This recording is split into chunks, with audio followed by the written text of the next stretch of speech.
Hey, good morning, everybody. Happy Saturday.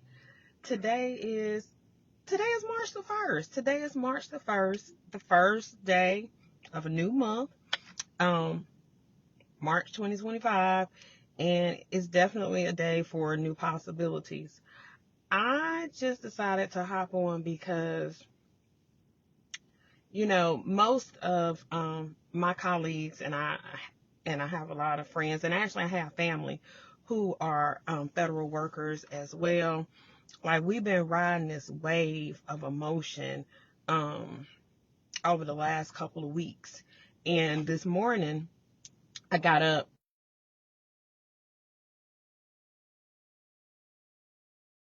because I had planned to do the 8:30 yoga class, because like I said, yoga is my thing. Like, redistributing my energy, it brings a sense of calmness to me, and it's about my physical and my mental.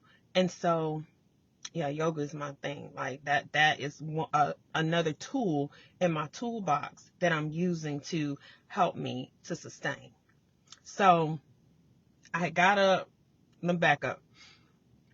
Last night, yesterday, I went and picked my grandbaby up from school. I picked Genesis up from school, and we had a day. It was just me and her. And so I was like, what you want to do? I'm thinking I'm gonna take her to Sky Zone or Urban Air or something like that. And she was like, yeah, she wanted to go, but I was like, oh, what do you want to eat? She loves Chick-fil-A. But this time she was like, I want McDonald's. And I was like, what you want from McDonald's? And she was like, I want a cheeseburger with no pickles. So I'm like, okay, now, yesterday was the National Boycott Day, not spending money in certain establishments. And McDonald's was on the list. But I'm like, I gotta feed her, and y'all know I don't be cooking like that. And she probably didn't want no burger out the kitchen. So I was like, you know what? Let me go on. So I went, and I was like, you want to go inside? And she was like, yeah, let's go inside. So, of course, I haven't been inside of McDonald's in years. I have not eaten a McDonald's hamburger in years. I go in, and I didn't realize they still have the inside play area. Who knew? And they've really revamped McDonald's. Like, it has a whole different vibe to it. So we ordered the food, and then I asked her, I was like, do you want to sit in the area where the play area? And she was like, yeah. So, I ordered her food, and I'm like, she was like, what you gonna get? I was like, I don't know, Jen. I was like, cause I don't really eat McDonald's, but I'm here, right? So I was like, okay, I used to eat a quarter pounder with cheese, so I got me a quarter pounder with cheese meal. One thing to note is that Chick-fil-A is right next to the McDonald's that I went to. That was a Friday. Chick-fil-A was like a ghost town. McDonald's was like a ghost town as well. So people did adhere to that whole boycott and not spending money on yesterday, because it looked like a ghost town. And then I seen somebody on TikTok had posted the Target over off of Camp Creek, ghost town. So yeah, the world showed up and showed out yesterday, it would appear, or at least our community did. And so, we ate, and I got my little quarter pounder, and, we're in there and we're talking, and, she's playing with the toy in there, and there was other kids in there. And, I'm just enjoying that time with my grandbaby, right? But my phone is still, people texting or whatever. And so I can see the things that are still, going on with the political stuff. And the crazy thing is, as federal employees, like I said, I always have to have a home work life balance. So my tour duty is 7 to 3:30. That 4 o'clock and all of that, like, no, you gotta cut it off. And especially now, you gotta cut it off. You gotta protect yourself mentally, because it's always some shenanigans going on, and it's stuff that we don't even have any control over, right? So, and like, for me, with everything that I'm dealing with outside of work, one of my big things that I'm working on is I don't have control over none of the shit that's going on in my life. And I don't like not having that control. Like literally, somebody made a decision on November 23rd that cost my husband his life. And so as a result of that, his life ended. My life ended to a certain extent. And I've not had control over any of the movement since then. Like, I'm doing the things that I'm required to do. I'm doing the things that I need to do to sustain me and to, just kind of keep trotting along. But it's almost like somebody else is in control. And I do have a problem with that. And that is even something that I talk about in my therapy all the time, because I don't like nobody having control over me. I don't like nobody trying to tell me what to do, because I've always been independent and been my own person. But now I'm in a space where I can't do nothing. I can't do nothing. I just gotta ride this wave, even though it makes me feel very uncomfortable, right? So I'm like, even though I need to be away from work, knowledge is power. We need to know what is going on. The unfortunate thing about this is that usually whatever's reported on the news media knows more than what we do as federal employees, and we're the one that's doing the job. Like, we find out after the fact, like such and such email is being sent. They got people so consumed with this thing. I have a laptop. I have a government issued cell phone. Guess what? You don't pay me outside of my work hours. Those things are turned off. But because people are so in tune and they're worried and they're concerned and they're in this heightened state of emergency in terms of they're in fight or flight. That's what they're in, fight or flight. So they're, checking their emails. I got the email. Like, I follow some Facebook groups for different locations of federal employees and different agencies. And, I'm seeing the things that people are posting. And I'm like, I know it's emotionally draining, but it's like you still need to be aware. Nobody wants to be blindsided, because we've been blindsided by everything, right? So I understand all of that, and there's certain pockets of colleagues that I communicate with, and we pretty much just try to keep one another in the loop with whatever it is that we learn or what we know, so that we can make educated decisions about ourselves and our careers when that time comes, right? So we're dealing with that. But like I said, with me, this is stuff that's going on, and there's nothing I can do about it. Like, to even say, well, you know what, I'm going to pray. I'm going to pray for you. I'm going to pray for us. Like, it just don't seem like that's enough. But that's all we got right now. That's all we got, right? So I am focusing on me. That is my mental, that is my physical, my mental, my physical, and my spiritual. I'm focused on me. So my yoga, definitely a plus. Also, it's a form of exercise too, right? But it deals with my mental as well. It causes me to shift my energy. Of course, I go to church. I read my daily journals. I journal every day. I try to do things that are going to keep me in a positive space and a positive mindset, so that although it's the obvious, it's not taking over my life. Because even with me, I have to still find a balance. You know what I'm saying? And because I'm not the same person that I was, like, I'm literally rediscovering myself. I'm rediscovering myself. So things that I would have responded to a certain way or reacted to a certain way, last year, I'm different now. So I'm not that person. And here's the thing. I don't know how I'm going to react or how I'm going to respond until I get in that moment, right?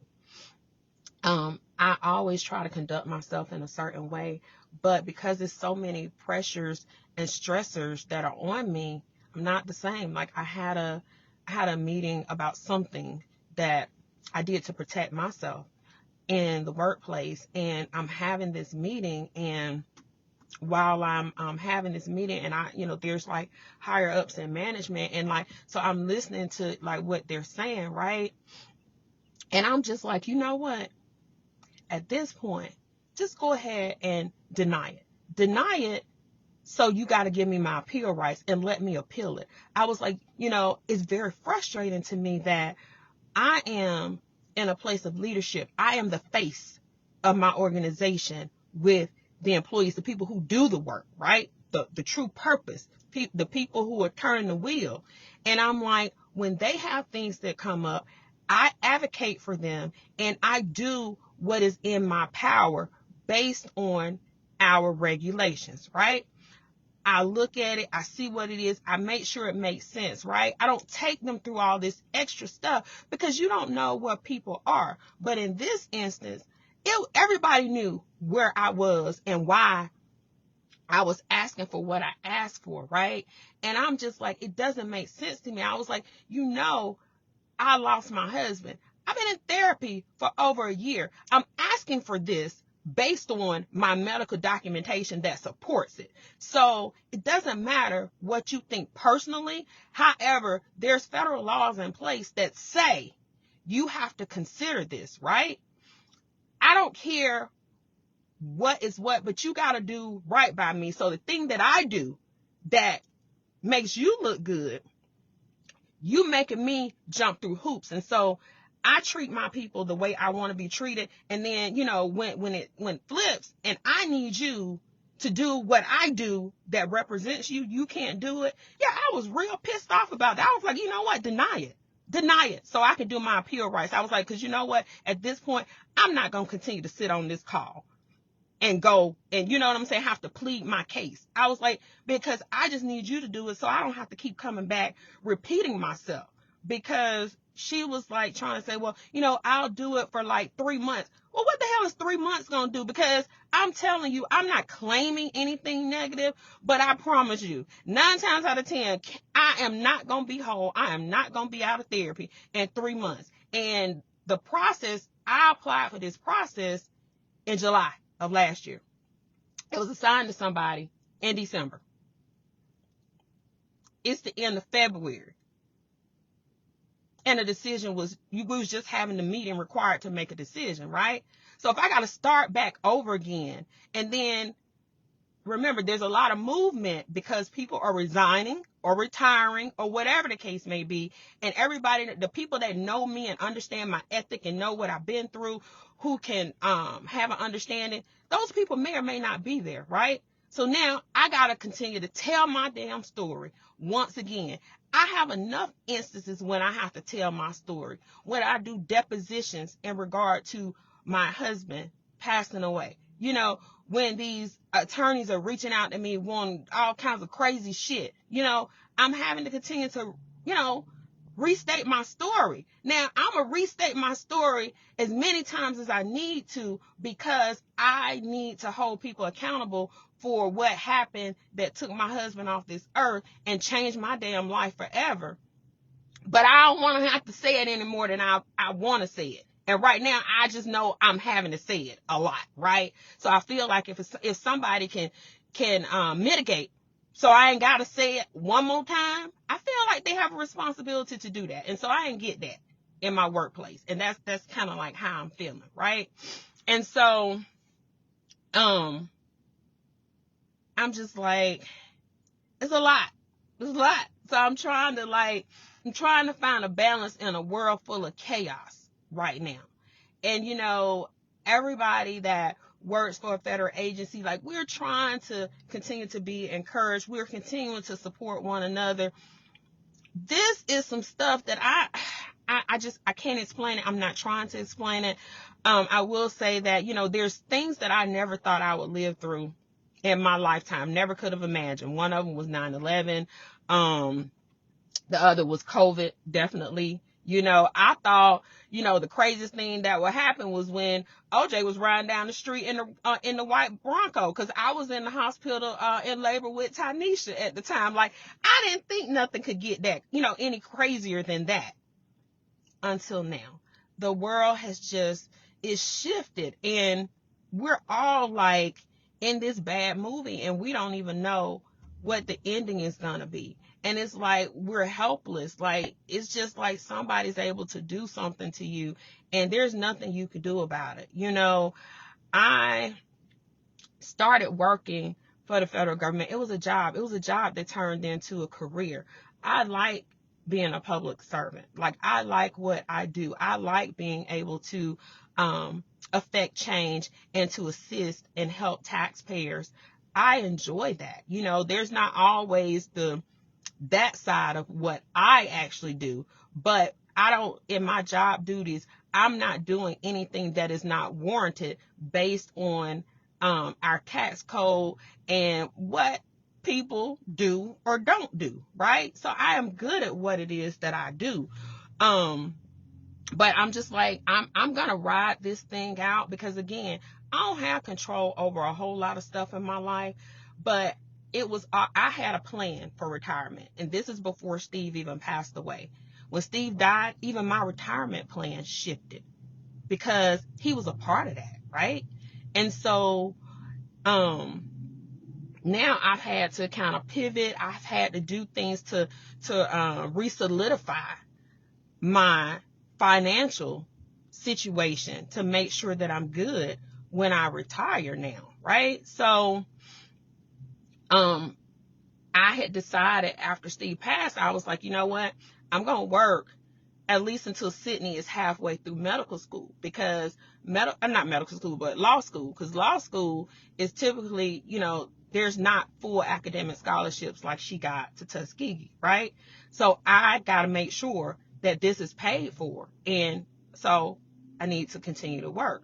Well, now things are happening. I'm able to early retire because of my age and the years that I have in, but that ain't what I want to do. That was not my plan. So I'm very adamant on not allowing these circumstances that I didn't have a role in to cause me to defer or change my plan, not unless it is financially advantageous to me.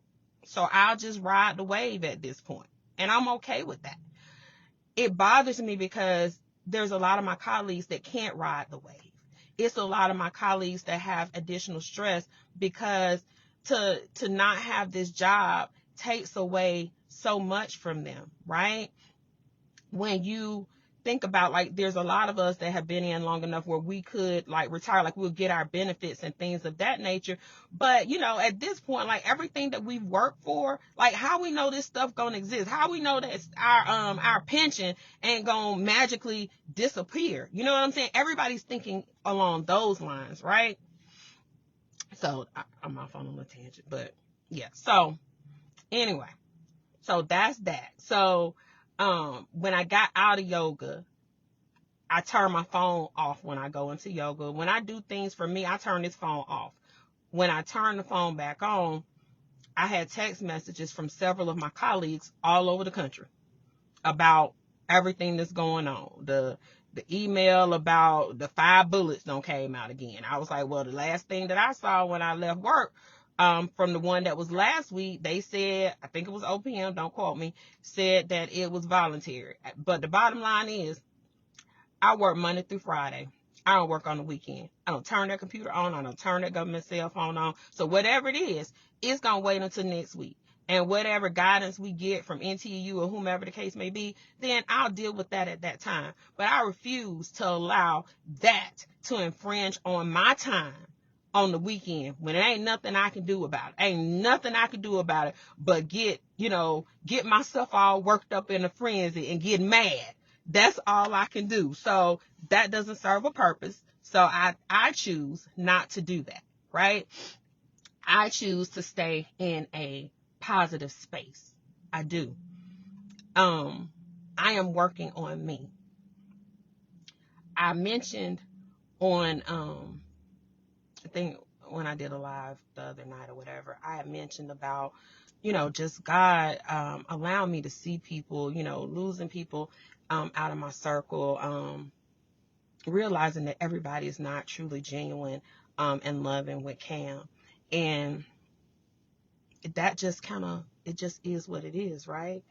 But one thing that I can say is that, I don't have to go around here worried about what a person thinks about me or what a person may do. Like when I say I truly let God fight my battles, I truly do. Sometimes you just continue, as long as you continue to do what you're supposed to do, everything else just falls. It falls into place. It falls into place. I don't make no apologies for the woman that I am. I am the woman that I am because of everything that I've been through in my life. There are things in my life that I've been through, and those who are in my inner circle and my family, y'all know what I've been through. It is things that most people ain't built for. And so they would have already crumbled, disintegrated, and disappeared by now. But I am the daughter of Bernard and Linda James. Yeah, my grandparents were strong, resilient, hardworking Black people, right? All of that is embedded in me. I don't know how to do anything other than survive. I don't know how to do nothing other than that. That's one of the reasons why my husband fell in love with me. Because he knew I had that go-getter spirit. I ain't gonna never let nobody take advantage of him or us. He liked my drive and my ambition. He knew I had him no matter what. That's one of the qualities about me that he loved, right? I don't know how to be any other way. I am unapologetically me. Me. Me. I've just been reflecting back on people that had already been a part of my life or people that have come into my life since Steve passed. Some of them that have come in have left. They no longer have a seat at the table for whatever reason, right? Some that were there from the very beginning, they've been put on a shelf. And so I've been thinking about those relationships. I've been thinking about the whys in regard to me, like why I did, or, and the fact that the things that I saw, and then I go back and I'm thinking about even before, because Steve used to tell me, Kamisha, everybody is not your friend. Kamisha, as you continue to grow and excel, not just professionally, but even personally, you're going to lose people along your journey. So even now with Steve not being here, Steve is still in everything, because those words he echoed to me several years ago as I started to grow within my career. When I grew within my career, it's just naturally that folds over to every aspect of your life, and you just start to change, you start to grow, and you start to evolve. And then also, I'm one of these people where all of my friends and family that I'm around, and those that y'all know, the ones that we like down like two flat tires. Like, I'm that friend that when you have things going on in your life, I am truly supportive and encouraging of that. Like, I want you to win, right? And so everyone that I am friends with and my family, like, when I say I'm proud of you, there's something about all of my friends and my family that I admire. It's something about all of them that I admire. It's some characteristic in them that I admire so much that it becomes a thing that imprints on me. So it doesn't matter. People are people. Sometimes people can be very closed-minded and they'll think, oh, this person doesn't do a professional job. Oh, this person is blue collar, so they can't tell me nothing. No, it's not about what you do and what you got. It's about who you are. So there's things about every last one of my friends and family. It's something that I admire in them. And I use that to model who I am. I never had to tell them that. I don't have to sit down and have a conversation. I'm just sharing that. Everybody that's in your life should impact you in some type of way, right? That's me. It doesn't matter the other stuff. It doesn't matter. I know everybody ain't like me, and it is a lot of people that, think, okay, she too good to be true. No, I'm just who I am. I'm just who I am. What you see is what you get. And for me to be anything other than what I am, what purpose does that serve? It doesn't serve a purpose at all. You know what I'm saying? So anyway, I'm sitting here in the parking lot because I got another appointment I'm getting ready to go to. And I had some time to kill. So God put it on my spirit just to come on and do a live. But just continue to always be true to yourself. To all of my colleagues who work within the federal government, listen, I know it may not bring the comfort that you think, but when I tell you continue to trust God in everything, continue to trust Him in everything. You are more than just that job. With our generation, y'all know I'm 53, stability and